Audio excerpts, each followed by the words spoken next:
Takot na po ako. Huwag kang matekot. Hindi naman tayo pababayaan ng Diyos.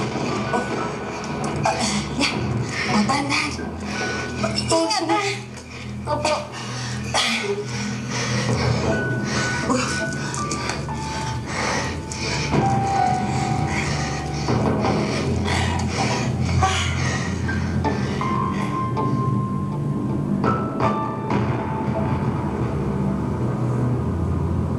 Alam niyo ba, mga apo, yung mga kulog at kidlat na yan, senyales yan na kinakalampag ng mga kaluluwa ang pinto ng langit. Mga kaluluwa po, Lola? Nakikiusap sila kay San Pedro na papasukin sila. Pagbasa niyo, ulap. Tingnan niyo mabuti. Hindi niyo ba nakikita ang itsura, ang hugis, mga hugis nila?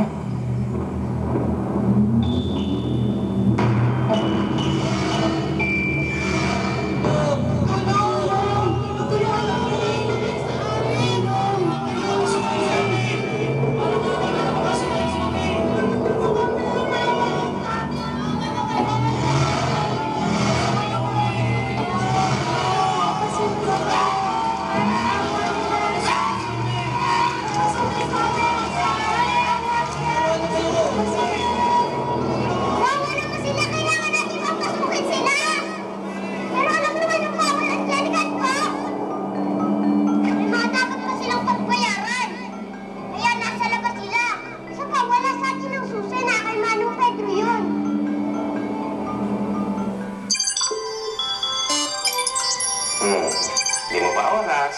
Magmamadali ka. Dito ka.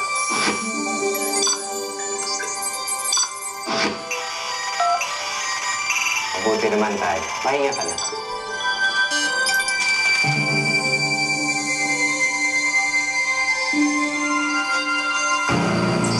Meg? Ikaw ang huli niyan. Hot! Sandali. Anong ginagawa mo dyan? Hindi ka dito. Doon ka sa baba.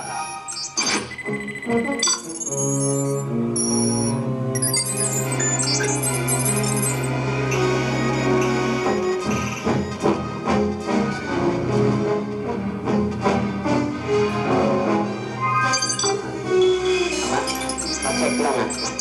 Waiter. Uy, ang dami ko ng followers.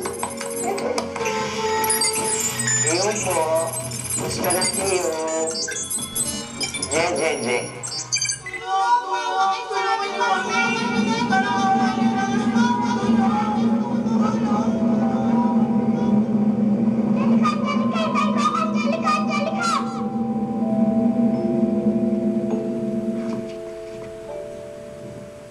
Huwag mong gawin ang binabalak mo, Angelica. Bawal buksan ang pinto ng langit.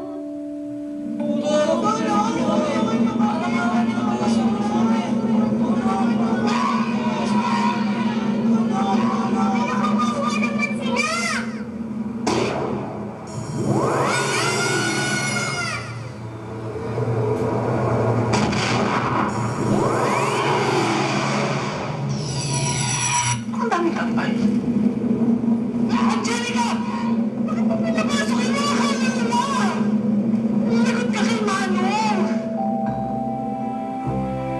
Angelica!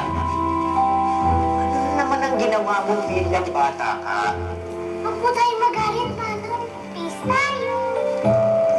Kaya po, Manong. Please. Silence! Huwag ka nang... Ang naku, napaka... Sumama ka sa akin. Anak! Kakaiba si Angelica sa lahat ng mga kilibin. Walang kasing pilya tulad nung nabubuhay pa siya sa lupa. Maaaring wala na siyang naaalala sa nakaraan niya bilang isang tao. Pero ako, tandang-tanda ko pa rin ang lahat.